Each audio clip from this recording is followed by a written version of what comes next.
Sports and exercise. Introduction to the module. Exercising is vital to all athletes and the general well-being, but improper exercising can lead to unwanted health effects. Hence this module will cover sports and exercising guidelines in a range of environments. Topics to be covered. Exercising at higher altitudes. Sports and exercising in the cold. Decisions about playing. Rewarming. Immersion. Sport and exercising in the heat. Thermoregulation while exercising under hot conditions. How much and what to drink. Treatment of heat-related problems. Acclimatization. Prevention of heat strokes. Sports and traveling. Altitude. Air pollution. Drinking water. Food. Accommodation. Medical support and facilities. Immunization and disease protection.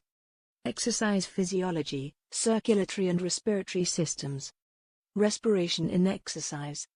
The circulation in exercise. Exercising at higher altitudes. Aerobic exercise at altitude is inadequate by the fall in oxygen partial pressure. In mountain territory, it will usually also be cold. Up to about 1,500 meters, nothing happens. Above this, the lowered oxygen has several instant effects, which represent an instant adaptation. Continued exposure to short oxygen levels causes profound longer-term acclimatization. Above 6,000 meters, if not acclimatized, you will lose consciousness in minutes. With acclimatization, it is possible to survive for some time at altitudes of 6,000 meters or above, but eventually, illness develops. Because of that, no human settlements are found above 5,000 meters. The immediate adjustment consists of an increase in heart rate and pulmonary ventilation, with the latter causing more CO2 excretion, a lowered PaCO2 and respiratory alkalosis. After the initial adaptation, the CO2 sensitivity of the central chemoreceptor system resets to operate at lower levels suited to hyperventilation. The resting heart drops back towards pre-altitude values. The hemoglobin substance of the blood rises by roughly a third over 2 to 6 weeks. Many athletes deliberately train at altitude to get this boost in oxygen carrying capacity. However, although it is an essential adaptation for exercise at altitude, the increments in sea level performance may be small. There is often significant weight loss at altitudes above 4,500 meters. Some loss of appetite clearly occurs, and at higher altitudes, there is poor assimilation from the GI tract.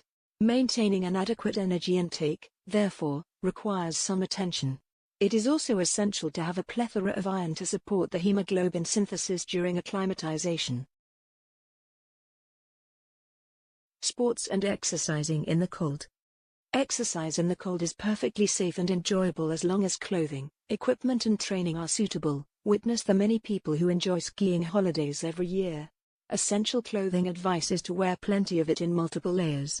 If in doubt, put on extra. It is usually possible to remove some or loosen clothing if too hot. A waterproof outer layer is important if it starts raining or snowing. If venturing away from urgent support, then there is a need to learn fundamental survival skills and bring emergency rations and kit. Decisions about playing. Definitely cancel at -20 degrees Celsius. At this temperature, there is a real risk of frostbite in any exposed areas. Remember to allow for wind chill, light moderate wind subtract 8 degrees Celsius, stronger wind, 32 kmph, subtract 13 degrees Celsius. Note, these are speeds well within the range of running and cycling. When active in the cold, remember that, during activity, the high metabolic rate is vast protection against hypothermia. Post-activity, or when tired, take urgent steps to stay warm. However, hypothermia incidents do regularly occur related to sports, notably with water sports and mountain sports. So it is important to understand some of the basics related to hypothermia. Rewarming. The general rule is to go gradually, no intense surface heating due to the threat of burn injury and the problem of peripheral vasodilatation while the heart is still slow. from mild hypothermia. Wrap the subject up. Give a hot drink. Space blankets are not practical.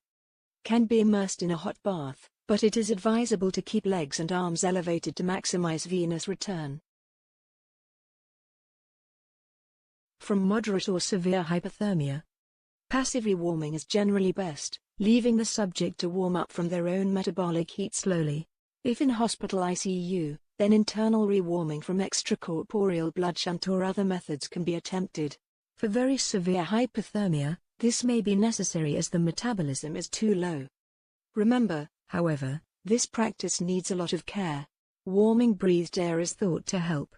Total heat gain is small, but some heat may reach vital structures in the nearby brainstem. Portable equipment for warmed oxygen is available for use by sea or mountain rescue teams. Immersion. Hypothermia is a particular danger in water sports. During removal of a subject from the water, if possible, keep horizontal. The person can die on the winch to the helicopter if upright. The reason is circulatory collapse. Immersion diuresis decreases blood capacity, and vessels get dilated because of the cold, plus, loss of water pressure causes venous pooling in the lower half of the body. Blood flow then falls catastrophically, and the heart fails. Regularly people drown in cold water well before they become hypothermic. The diving reflex on cold immersion can stop the heart. A more common sequence is tachycardia, vasoconstriction, hypertension, increased cardiac work, a sequence that is a particular risk for anyone with threshold cardiac disease. Sports and exercising in the heat. Thermoregulation while exercising under hot conditions. The high metabolic rate during exercise is the foremost challenge in thermal homeostasis. The heat generated during exercises of short duration does not raise overall body temperature that much. This is because the thermal capacity of the body is large enough to absorb the heat load from short bursts of high activity. The situation for endurance events is quite different. Two conditions need to be met for sweating to be effective. Firstly, sweat must be able to evaporate easily. If the relative humidity is high, this will not happen. Let's take an example runner and assume a relative humidity of 80% with an ambient temperature of 35 degrees Celsius. Their maximal sweating will now dissipate barely 1000 kilocalorie per hour, only just enough to maintain a stable body temperature. How much and what to drink? As pointed out, thermoregulation during endurance exercise depends on sweating. It is, therefore, necessary to drink regularly, or dehydration occurs. The amount of fluid required depends on how much we sweat, which can be assessed by weighing. In sports competition with breaks, this could be done and fluid accurately replaced. In practice, we depend on feeling thirsty. The best way to find the correct balance is to train in the same environment and keep careful notes of amounts drunk and whether hydration was satisfactory. As discussed below, training in the heat will also help with acclimatization. Sweat contains major amounts of sodium chloride. After several hours, it is essential to replace salt as well as water. Treatment of heat-related problems. If someone collapses during a sports event on a hot day, heat stroke due to dehydration is the most likely cause. Mental confusion, disorientation, fatigue and nausea are other signs of heat stroke. However, there are other possible causes of symptoms, and so a rectal temperature should be obtained. Oral temperature can be misleading as the higher respiratory volumes during exercise will keep the mouth cool. If a heat stroke is confirmed by a rectal temperature of 41 degrees Celsius or above, then instant steps should be taken to cool the subject and to provide fluids. The sooner this is done, the better, so facilities should ideally be available at the event itself.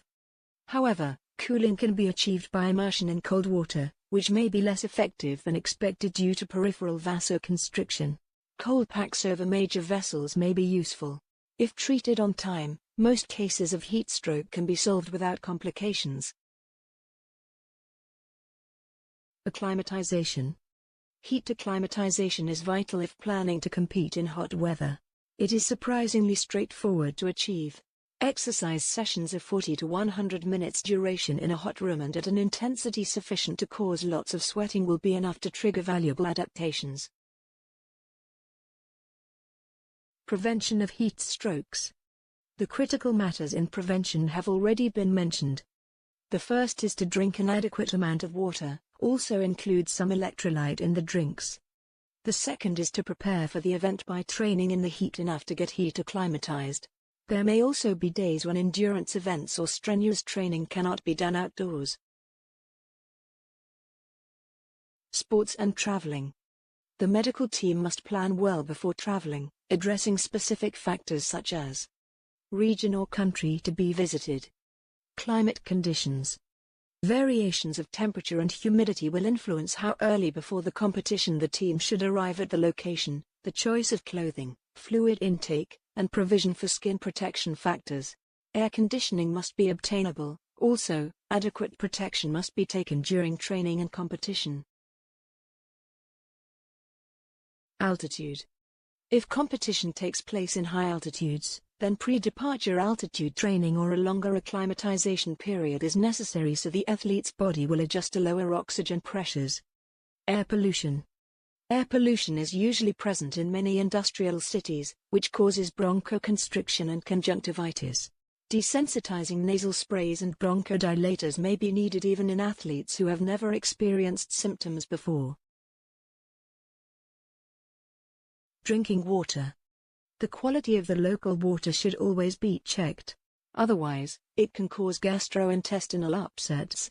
Bottled or purified water may be required. Ice must not be consumed, which is made from non-purified water and often contains contaminants. The same precautions should be taken when mouth rinsing, toothbrushing or consuming fruits and salads, which have not been peeled or washed by the athlete. Food. The diet offered should be of similar quality that the athlete consumes in the home country. Accommodation. The accommodation has to be chosen close to the training ground, away from noisy traffic and safe with enough room, comfort and entertainment. Medical support and facilities. The access to local medical facilities and the quality of care in the nearby hospital should be examined before departure. Substantial traveling medical insurance should be provided for all the traveling members of the team. Physiotherapy items and equipment that are absent at the new location, and considered necessary, should be transported along with the traveling team. Immunization and disease protection. A list of countries at risk of similar diseases, such as hepatitis, malaria, yellow fever and others, must be available to the medical officer, and appropriate immunizations must take place. Equally, the athlete should be checked if he or she has received an updated booster in tetanus, diphtheria and polio. Exercise physiology, circulatory and respiratory systems. Respiration in exercise. Breathing. Pulmonary ventilation increases with exercise intensity from around 6 liters or min up to 100 to 150 liters per minute. For light to moderate exercise, the increase is generally in tidal volume, with the respiratory rate increasing at higher exercise intensities.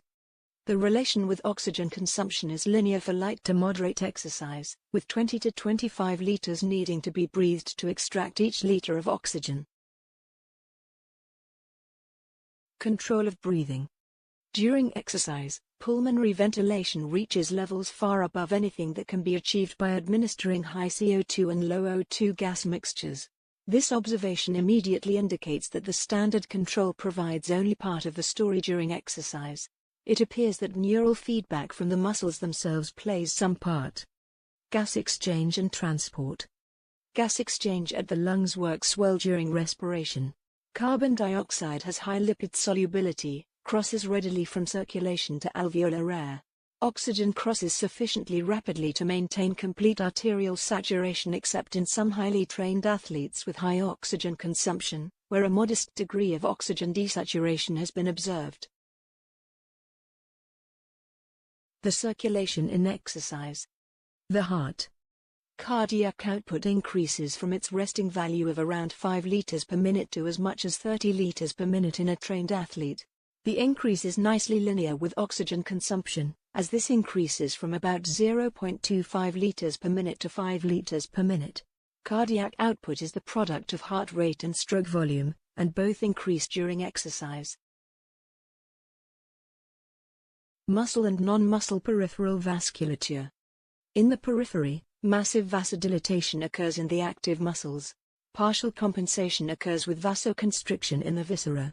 Blood flow to vital organs, such as the brain, is preserved, and obviously, the blood supply to the heart is also extraordinarily increased. Regulation of the circulation including blood pressure regulation. During exercise, diastolic blood pressure stays approximately steady or may drop slightly while systolic blood pressure rises significantly. The pulse pressure is markedly up, while average blood pressure is usually up a bit. An exceptional situation is an isometric exercise, where long-lasting contractions will increase the peripheral resistance in muscle and cause a significant rise in average blood pressure. Systolic blood pressures above 250 mm of mercury are not uncommon during resistance exercises such as bench presses. In this module, we have covered the following. Aerobic exercise at altitude is limited by the fall in oxygen partial pressure. Exercise in the cold is perfectly safe and enjoyable as long as clothing, equipment and training are suitable. Passive rewarming is usually best, leaving the subject to warm up from their own metabolic heat slowly. The heat generated during the exercise of short duration does not increase overall body temperature much. The best way to find the correct balance is to train under the same conditions as the prospective event and keep careful notes of amounts drunk and whether hydration was adequate.